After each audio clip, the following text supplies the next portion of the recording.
तो दोस्तों आज हम फिर से आपके लिए लेकर आए हैं देश और दुनिया की सभी ताजा बड़ी खबरें। फटाफट एक एक कर विस्तार से आज आपको बताएंगे, तो वीडियो को अंत तक जरूर देखें। दोस्तों वीडियो बनाने में हमें काफी मेहनत लगी है, तो वीडियो को लाइक जरूर कर दें। जहां दोस्तों पहली खबर में आपको बताएंगे जो बिग ब्रेकिंग न्यूज सामने निकल कर आई दोस्तों कि विधानसभा चुनाव से पहले ही भाजपा को लगा बड़ा झटका। डीएमडीके ने भाजपा से तोड़ लिया गठबंधन, कांग्रेस से कर लिया गठबंधन। जहां दोस्तों चुनाव से पहले भाजपा को यह बड़ा झटका लगा है। तो वहीं आपको बताएंगे दोस्तों कि बंगाल में ममता बनर्जी ने मोदी अमित शाह को दी चेतावनी, कहा मेरे साथ हिंदू कार्ड ना खेले मोदी अमित शाह, मैं भी हूं हिंदू और घर से निकलती हूं चंडी पाठ करके। जहां दोस्तों भाजपाइयों को यह कड़ी ललकार दी है ममता बनर्जी ने। तो वहीं आपको बताएंगे दोस्तों कि आज हरियाणा में गिर सकती है भाजपा सरकार। हरियाणा सरकार के खिलाफ अविश्वास प्रस्ताव के लिए कांग्रेस ने जारी किया व्हिप। सभी विधायकों को सदन में मौजूद रहने के लिए कांग्रेस ने किया है ऐलान। जहां दोस्तों आज गिर सकती है हरियाणा में भाजपा सरकार। तो वहीं आपको बताएंगे दोस्तों कि मोदी अमित शाह की बढ़ सकती है मुश्किलें। कांग्रेस ने चुनाव आयोग को लिखा पत्र, वैलिड पेपर से विधानसभा चुनाव कराने की है मांग। कहा ईवीएम से भाजपा करती है वोटों की चोरी और बनाती है सरकार। जहां दोस्तों बड़ी अपडेट आ रही है, चुनाव आयोग से वैलिड पेपर से चुनाव कराने की कांग्रेस ने मांग कर दिया। तो वहीं आपको बताएंगे दोस्तों कि उत्तराखंड में भाजपा सरकार पे मंडराए खतरे के बादल। त्रिवेंद्र सिंह रावत ने दिया इस्तीफा, अगर इस्तीफा नहीं देते तो उत्तराखंड में गिर जाती भाजपा सरकार। 25 विधायक देने वाले थे इस्तीफा। जहां दोस्तों भाजपा से 25 विधायक इस्तीफा देने वाले थे। तो वहीं आपको बताएंगे दोस्तों कि राजद ने असम में चुनाव लड़ने का किया ऐलान। कांग्रेस के साथ तेजस्वी यादव ने असम में कर लिया है गठबंधन। बड़ी अपडेट आ रही है। तो वहीं आपको बताएंगे दोस्तों कि अविश्वास प्रस्ताव लाने से पहले ही बोले जेजेपी विधायक, जनता नहीं हमसे खुश, गांव में भी नहीं घुसने देते लोग, इसलिए भाजपा से जेजेपी ले अपना समर्थन वापस और गिराए हरियाणा में भाजपा सरकार। जहां दोस्तों बड़ी अपडेट आई, तो सभी खबरों को आपको एक एक कर बताएंगे दोस्तों। वीडियो को लाइक कर दें। इसी बीच बता दोस्तों पहली खबर की ओर जो बिग ब्रेकिंग न्यूज सामने निकल कर आई दोस्तों कि विधानसभा चुनाव से पहले ही भाजपा को बड़ा झटका, साथ छोड़ गई सहयोगी पार्टी। जय दोस्तों आपको बता दें बड़ी खबर सामने निकल कर आई दोस्तों कि तमिलनाडु में विधानसभा चुनाव से पहले ही भाजपा को आज बड़ा झटका लगा है।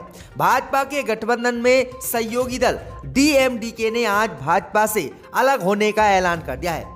दरअसल आपको बता दें कि तमिलनाडु विधानसभा चुनाव से पहले ही डीएमडीके ने मंगलवार को एआईएडीएमके भाजपा गठबंधन को छोड़ दिया है।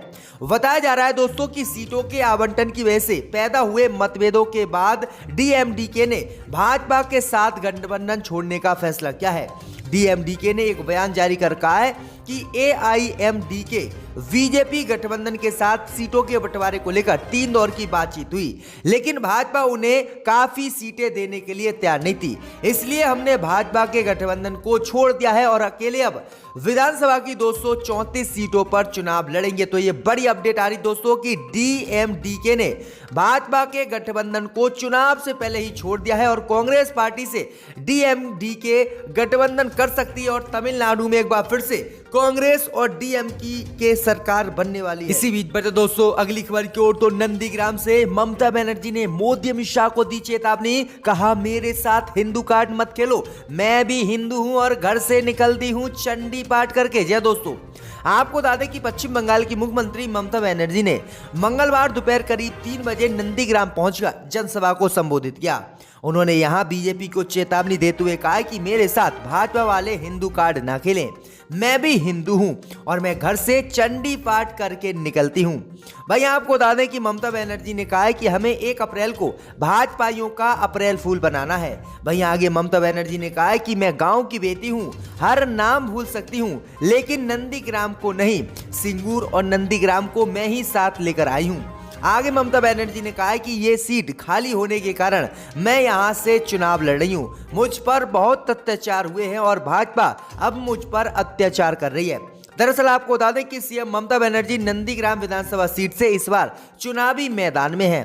उनका सामना उनके पुरानी साथी और तृणमूल कांग्रेस छोड़कर भाजपा ज्वाइन करने वाले शुभेंदु अधिकारी से होगा। वहीं ममता बनर्जी 10 या 12 को नामांकन दाखिल कर सकती हैं। तो ये बड़ी अपडेट आ रही दोस्तों कि भाजपा को ये कड़ी चेतावनी ममता बनर्जी ने दे दी है। इसी बीच बट दोस्तों अगली खबर की ओर तो कांग्रेस ने चुनाव आयोग को लिखा पत्र, वैलिड पेपर से चुनाव कराने की है मांग। कहा भाजपा ईवीएम से करती है वोटों की चोरी। जी दोस्तों आपको बता दें ये बड़ी खबर सामने निकल कर आई दोस्तों कि देश में 5 राज्यों में विधानसभा चुनाव होने हैं और विधानसभा चुनाव से पहले ही कांग्रेस ने चुनाव आयोग से बड़ी मांग कर दी है। दरअसल आपको बता दें कि कांग्रेस पार्टी ने चुनाव आयोग को एक पत्र लिखा है। इस पत्र में कांग्रेस ने चुनाव आयोग से बैलेट पेपर से चुनाव कराने की मांग की है और आरोप लगाया है कि भाजपा ईवीएम के साथ छेड़छाड़ कर चुनाव जीत लेती है और वोटों की चोरी करती है। इसी को लेकर कांग्रेस ने कहा है कि हमें ईवीएम पर बिल्कुल भरोसा नहीं है और चुनाव आयोग ईवीएम की जगह वैलिड पेपर से चुनाव कराए। इसको लेकर मध्य प्रदेश के पूर्व मुख्यमंत्री और कांग्रेस के वरिष्ठ नेता कमलनाथ ने भी चुनाव आयोग को पत्र लिखा है और मध्य प्रदेश में होने वाले स्थानीय निकाय चुनाव और पंचायत चुनाव को देखते हुए राज्य के निर्वाचन आयोग को पत्र लिखकर निवेदन किया है कि इस बार के चुनाव ईवीएम की बजाय वैलिड पेपर से कराए जाएं। इसके अलावा उन्होंने लिखा है कि अमेरिका, इंग्लैंड, इटली, जर्मनी सहित अधिकांश विकसित देशों में ईवीएम के उपयोग पर रोक है और वहां चुनाव बैलेट पेपर के माध्यम से ही होते हैं। इसलिए भारत में भी चुनाव आयोग वैलिड पेपर से ही चुनाव कराए और ईवीएम को खत्म करे, क्योंकि ईवीएम से भाजपा घोटाले करती है। तो ये बड़ी अपडेट आ रही है, देखते हैं चुनाव आयोग इस पर क्या एक्शन लेता है। इसी बीच बट दोस्तों अगली खबर की ओर तो उत्तराखंड में भाजपा के मुख्यमंत्री ने दिया इस्तीफा, अब गिरेगी उत्तराखंड में भाजपा सरकार। जी हां दोस्तों आपको बता दें ये बड़ी खबर सामने निकल कर आई दोस्तों कि उत्तराखंड के मुख्यमंत्री त्रिवेंद्र सिंह रावत ने अपना इस्तीफा आज दे दिया है। भाई आपको बता दें कि 4 साल पूरे भी त्रिवेंद्र सिंह रावत नहीं कर पाए। दरअसल आपको बता दें कि भाजपा मुख्यमंत्री त्रिवेंद्र सिंह रावत ने 18 मार्च 2017 को मुख्यमंत्री पद की शपथ ली थी और 9 मार्च 2021 को उन्होंने अपने पद से इस्तीफा दे दिया है। दरअसल आपको बता दें कि बजट सत्र के दौरान हुए सियासी खेल ने त्रिवेंद्र सिंह रावत की कुर्सी गिरा दी। वहीं आपको बता दें इस बात को लेकर बड़ी खबर सामने निकल कर आई। जब मुख्यमंत्री त्रिवेंद्र सिंह रावत से पूछा गया तो उन्होंने स्वीकारा कि यहां पर अगर मैं इस्तीफा नहीं देता तो भाजपा की सरकार गिर जाती और 5 राज्यों में चुनाव भी होने हैं, इसलिए मुझे मजबूरी में इस्तीफा देना पड़ा है। भाई आगे जो है उन्होंने कहा है अगर आपको ज्यादा जानकारी लेनी है तो आप दिल्ली जाइएगा और भाजपा के केंद्रीय नेतृत्व से इसके बारे में बात कीजिएगा। जानकारी के मुताबिक त्रिवेंद्र सिंह रावत से 22 से 25 विधायक नाराज थे और वह इस्तीफा भाजपा से देने वाले थे और कांग्रेस की सरकार उत्तराखंड में बनाने वाले थे। इसी से डर के उन्होंने अपना इस्तीफा दे दिया है। तो ये बड़ी अपडेट आ रही दोस्तों कि त्रिवेंद्र सिंह रावत यानी भाजपा के एक और मुख्यमंत्री ने कार्यकाल पूरा करने से पहले ही इस्तीफा दे दिया है, क्योंकि 22 से 25 विधायक संयुक्त रूप से भाजपा को उत्तराखंड में इस्तीफा देने वाले थे और जो है उत्तराखंड में भाजपा की सरकार गिर जाती। इसी डर से भाजपा ने मुख्यमंत्री को ही बदल दिया। आज नए मुख्यमंत्री की भाजपा उत्तराखंड के घोषणा कर सकती है। इसी बीच में तो दोस्तों अगली खबर की ओर तो राहुल गांधी ने पेट्रोल डीजल की कीमतों पर मोदी अमित शाह पर साधा निशाना, कहा टैक्स वसूल कर मित्र वर्ग का कर्जा माफ कर रही है मोदी सरकार। जी हां दोस्तों आपको बता दें कि राहुल गांधी ने एलपीजी गैस, पेट्रोल और डीजल की कीमतों को लेकर एक बार फिर से मोदी सरकार पर आज निशाना साधा है। राहुल गांधी ने ट्वीट करते हुए सरकार पर आरोप लगाया है कि केंद्र सरकार एलपीजी, पेट्रोल और डीजल पर आम लोगों से अनाधुंध टैक्स वसूल कर रही है। राहुल गांधी ने कहा है कि ऐसा करके सरकार अपने मित्र वर्ग का टैक्स और कर्जा माफ कर रही है और आम लोगों को देश में लूट रही है। राहुल गांधी इससे पहले भी कई मौके पर मोदी सरकार पर उद्योगपतियों को फायदा पहुंचाने के आरोप लगा चुके हैं। तो ये बड़ी अपडेट आ रही है, बड़ा हमला राहुल गांधी ने मोदी पर बोला है। इस बीच में तो दोस्तों अगली खबर की ओर तो आज भाजपा को हरियाणा में लग सकता है तगड़ा झटका, हरियाणा में गिर सकती है भाजपा के खट्टर सरकार। हरियाणा सरकार के खिलाफ अविश्वास प्रस्ताव लाने के लिए कांग्रेस ने जारी किया व्हिप। जी दोस्तों आपको बता दें बड़ी खबर सामने निकल कर आई दोस्तों कि आज हरियाणा में भाजपा को तगड़ा झटका लग सकता है और आज हरियाणा में भाजपा की सरकार गिर सकती है। दरअसल आपको बता दें कि हरियाणा सरकार के खिलाफ अविश्वास प्रस्ताव के लिए कांग्रेस ने व्हिप जारी किया है और कांग्रेस आज हरियाणा की खट्टर सरकार के खिलाफ विधानसभा में अविश्वास प्रस्ताव लेकर आने वाली है। इसी को लेकर कांग्रेस ने अपने सभी विधायकों को व्हिप जारी किया है और कहा है कि आज हरियाणा विधानसभा में सभी कांग्रेस के विधायक उपस्थित रहें और हरियाणा में खट्टर सरकार के खिलाफ वोट करके हरियाणा की भाजपा सरकार को गिराएं। दरअसल आपको बता दें कि कृषि कानून एवं किसानों के मुद्दे पर कांग्रेस ने हरियाणा विधानसभा में भाजपा जजपा सरकार के खिलाफ अविश्वास प्रस्ताव के लाने की तैयारी की है। आज कांग्रेस विधायक दल के नेता भारत भूषण बत्रा ने अपनी पार्टी के सभी विधायकों के लिए व्हिप जारी करते हुए सदन में उपस्थित रहने के लिए कहा है।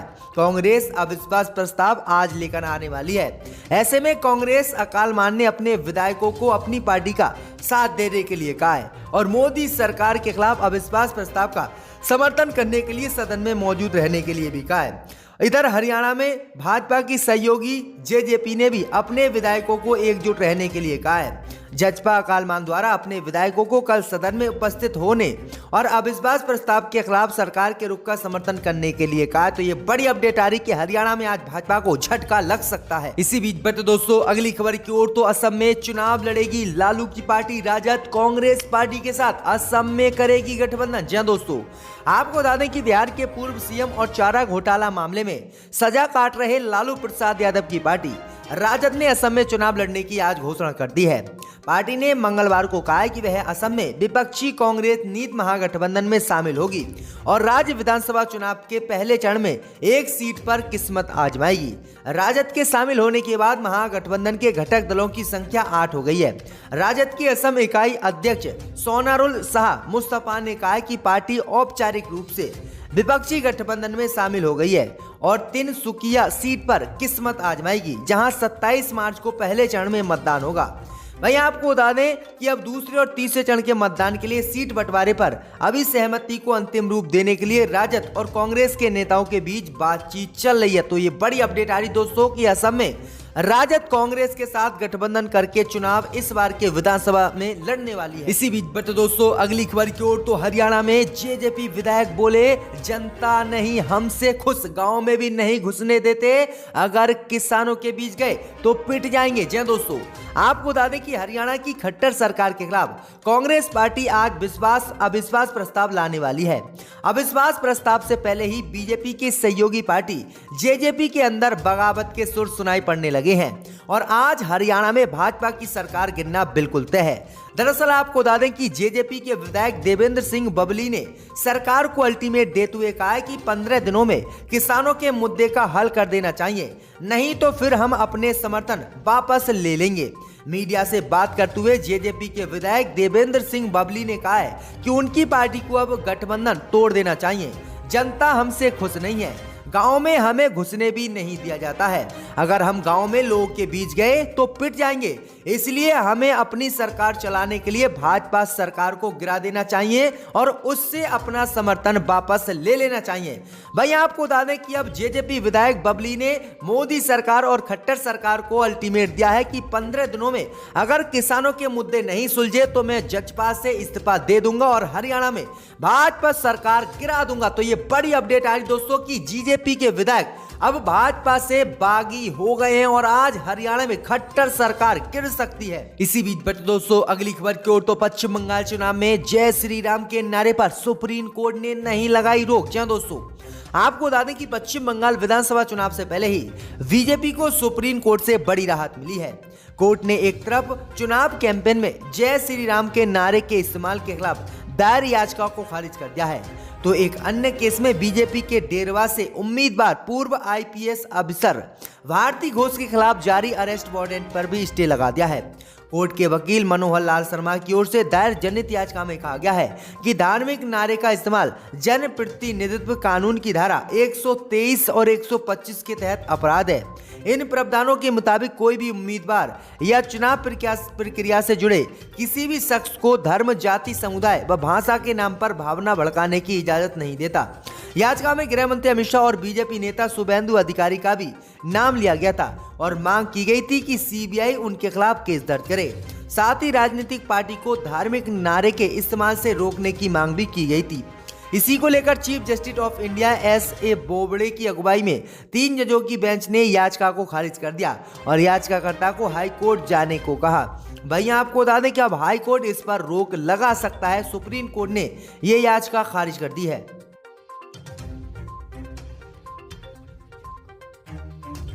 इनकी मुअत्तली को वापस लिया जाए, इनको दोबारा